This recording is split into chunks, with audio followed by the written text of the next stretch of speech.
I'll start with the Daily Graphic this morning. The gold board is still in the news. Gold board delivers gains despite the costs. There's a photo of Sami Jemfi on the front page. Man kills girlfriend for denying him sex. This is a very sad story on page 6 of the Daily Guide. And detained Boko rival chief. Court orders AG to file report. There's a photo of Alhaji Saidu Abagre on the front page of the Daily Guide as well. And the Wontumi illegal mining trial has begun. Yesterday, Justice Tremsai, the Deputy Attorney General, was in court for the government or the states. And be grateful to God, Reverend Wengam to Ghanaians. Well, the insight for today says, please anti-land guard.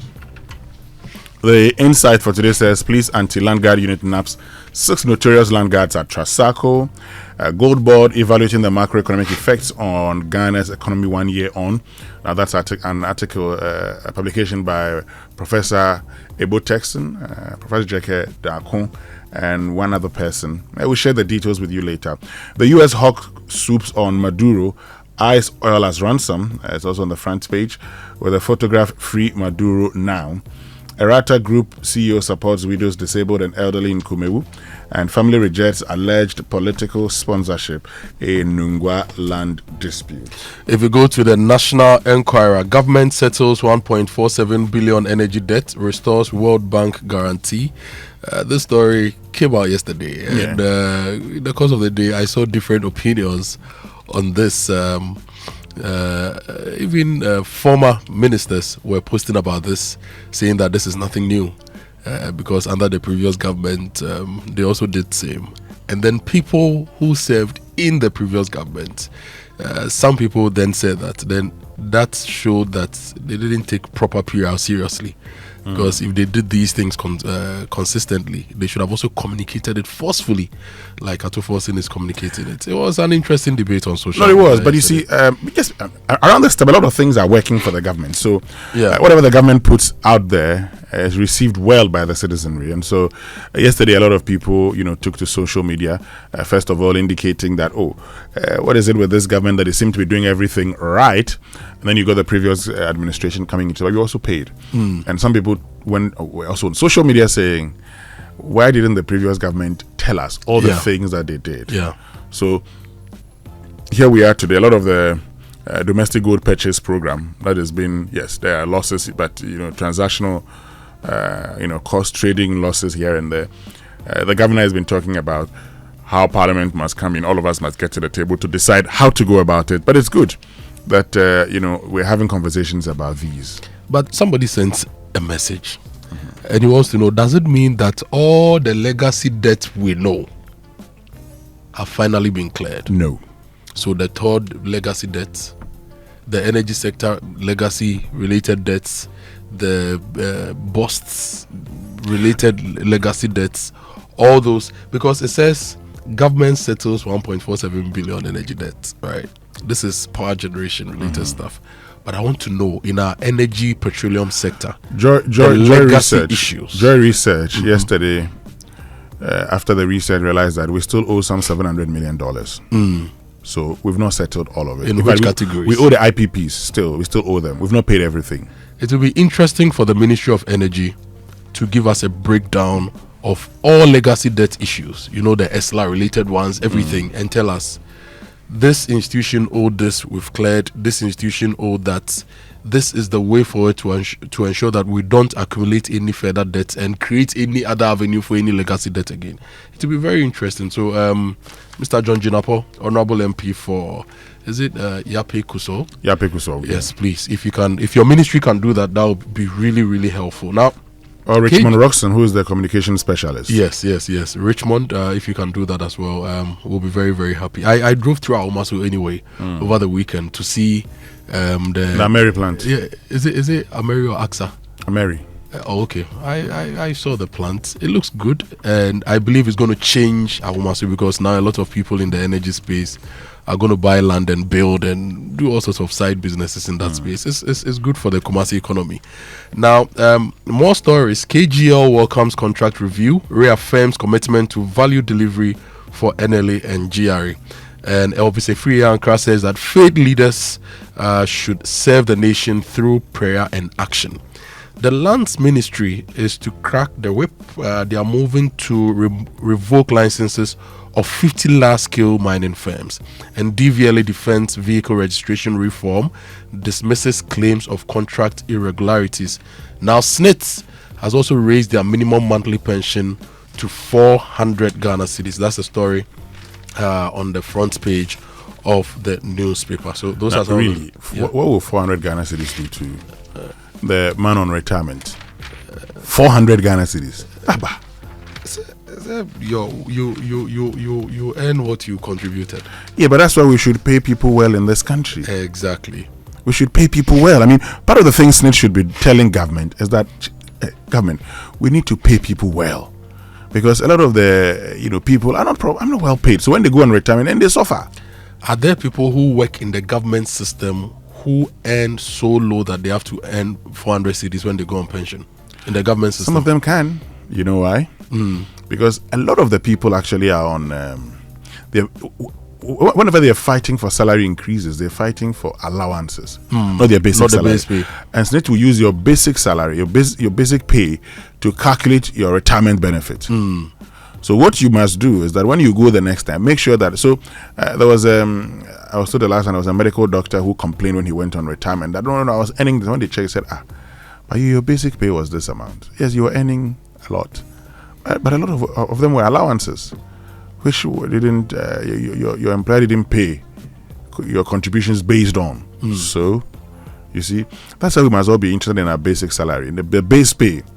When you go check, allowances are good, base pay better. Can the controller and accountant general tell us who the least paid person on the government payroll is? To be interesting to know. It will be like other people in government who earn less than 1,000 Ghana cedis, base pay, who work for the states, who earn less than 1,000 Ghana cedis. Yeah, there are people who work for the state who earn less than 1,000 Ghana cedis. Yes, base pay. Okay. After allowances, it goes to about 2,000, 3,000. Yeah, but the base pay is very low. And are there people whose, let me use the general expression we get, take home is less than 1,000 Ghana cedis in the government system? I don't know about that. We need to check. It would be good to know these things. I mean, if you look at the single spine, the base rate, I think it's about 7,200, which means that a base pay is 600 cedis a month. So the cleaners, the drivers, there was a time some drivers who work for MPs and ministers were complaining that their salaries were not up to 1,000 Ghana cedis a month. Well, let's get to the Chronicle. In that case, you expect the MPs and ministers to top up. The Chronicle for this morning, John chapter 10, verse 10. The thief comes only to steal and kill and destroy. The big one here says the government lost 7 billion Ghana cedis from 2020 to 2024 through gold for reserves and domestic gold purchase programs, BOG. Ghana's economic stability could be short-lived without tough reforms. And QNet again, please rescue 47 victims. Back page, Ghana Premier League match day 18 delivers dominant home performance and crucial away victories. And so, Mediama won by 3 goals to 0. And Hoho United lost to Hearts of Folk. Let me check. 11 Wonders beat Holy Stars. You're looking for Kotoko. Just look for it and just tell us. That's what I'm. Has lost. Kotoko drew. 0-0 with Brekum Chelsea. But Kotoko has 31 points, so is Accra Hearts of Folk, but they have a better goal difference. Okay. Asante Kotoko. Fantabulous Asante Kotoko. Let's get online. And if you go online, my jaw online, FBI involvement raises stakes in Kenoforiata detention. This is Ghana's ambassador to the US, Ambassador Smith. Oforiata could stay in the US despite the ICE arrest. An immigration lawyer is explaining there. Let's just listen to what Victor Smith said on PM Express yesterday. The ICE did the arrest, but a few hours ago, I was also informed the FBI were involved. And of course, that sort of corroborated with what the Attorney General told me, that the FBI had informed him that they had picked him up. I suspect it's a combination of these two factors. ICE normally would pick you for immigration issues. Okay. But then, of course, when the FBI comes in, then there must be some criminality or Interpol police request. So the red alert comes in there. So the combination of the two of them, convinces me that Ghana government had requested for this man to be brought in to help us, if you like, unravel some issues that have been brought against him as a former minister. Now that's Ghana's ambassador to the United States of America, Victor Smith, there, telling us the involvement of FBI in the arrest of Ken Nanaya Kuntunkununkun Oforiatta. And he also said that ICE confirmed that Oforiatta was medically fit for detention. Now, more stories. This story is one we should be concerned with. Infection spread feared in the Teshi areas because the water crisis is triggering healthcare emergencies in Teshi. And I have a question. Ghana Water, what are you doing to help? We know you had to undertake some maintenance and all those things, but what other strategies are you putting in place to help the people who live in Teshi? And whilst Teshi is undergoing water rationing, well, it's not just Teshi, it's Greater Accra. Whilst we are undergoing the water rationing, I hope that the commercial buyers who buy water to bottle for us, you are not giving them water consistently. If you are giving those people water against giving us water in our households, then I think you are just being unfair and possibly undertaking some criminal activity, because your first role is to us. Exactly. The social service, not the commercial service. Let's hear more on the Teshi water challenges. A deepening water crisis is taking a heavy toll on residents of Teshi, particularly in the Camp 2 area. At the local clinic, nurses say the absence of running water has transformed routine healthcare into a daily struggle, with deteriorating sanitation contributing to the spread of infections within the facility. So I say spread of infection is really becoming high here, because we have to use water to wash the bedsheet before we can use it for another patient. Okay, somebody would have to use the washroom, and since there's no water to flush immediately, the next person will also have to do that until there's a pile up, and then we are able to flush. The impact of the water shortage extends beyond the clinic. Food vendors in the community say the lack of water has forced many of them to halt operations, cutting off their primary source of income. I haven't been able to cook and sell for about 5 months now. I have to travel to Osu and Labadi just to buy water before I can work. The situation is really serious and the authorities need to do something about it.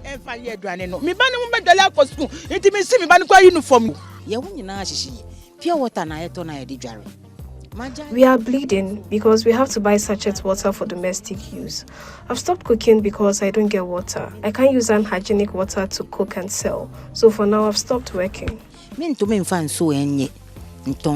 With healthcare delivery, livelihoods, and daily life under strain, residents are calling for urgent intervention, warning that failure to act could escalate the crisis into a full-scale public health emergency for the entire Teshi community. Well, that's Kenneth JC's report, and the end actually is where the problem is. Yeah. Water is crucial. And as the story says, infection spread feared.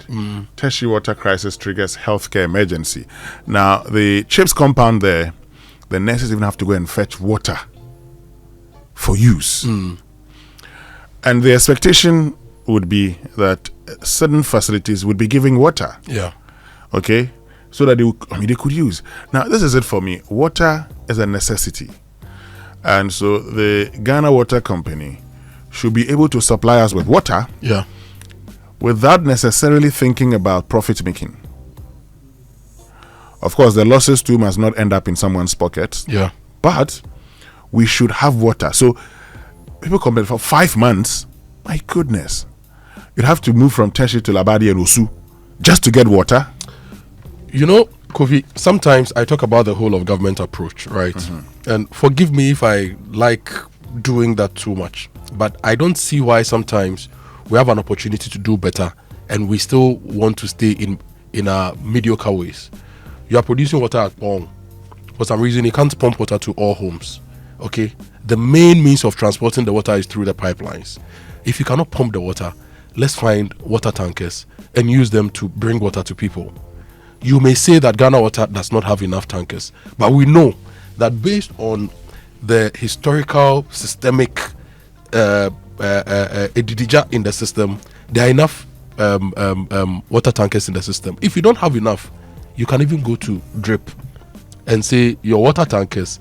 So Ghana Water can work with the national security apparatus, the human security bit, which must be concerned with this. Organize water tankers from around the country, use the whole of government approach, go and fetch the water from wherever you are producing it, bring it to the neighborhoods and distribute water at a cost that people can afford. This shouldn't be rocket science. It shouldn't be that because Ghana Water at the moment for some reason cannot pump water to all of us through their regular systems, they cannot find smart, effective, a common sense approach to ensure that people get water. We should not be talking about these things like every year. Like every year we are talking about these things. And it's not like we don't have raw water. The water is flowing. Yeah. A lot of water is going into the sea. We can process the water at Pong. If we cannot pump the water to get to the cities, Pong to Accra, 2 hours. Get water tankers to do the job. But and talking about water tankers, the real estate developers do something very unique. They actually resort to borehole to pump water to homes. Yeah. And they sell it, people buy. And you give them reverse osmosis technology and you pump to homes. Yes, it's as simple as that. So why can't we do that in these communities? Why must we always wait for, we have to start complaining, oh no, we have to lay pipes. Come on, you can get into the community and solve these problems. When I was in Ho in the early 90s, there were boreholes around. We didn't have access to water. It was not until 1993, was it in July or so, that Jerry John Rawlings then came into commission the whole water project. But until before then, we're using the borehole.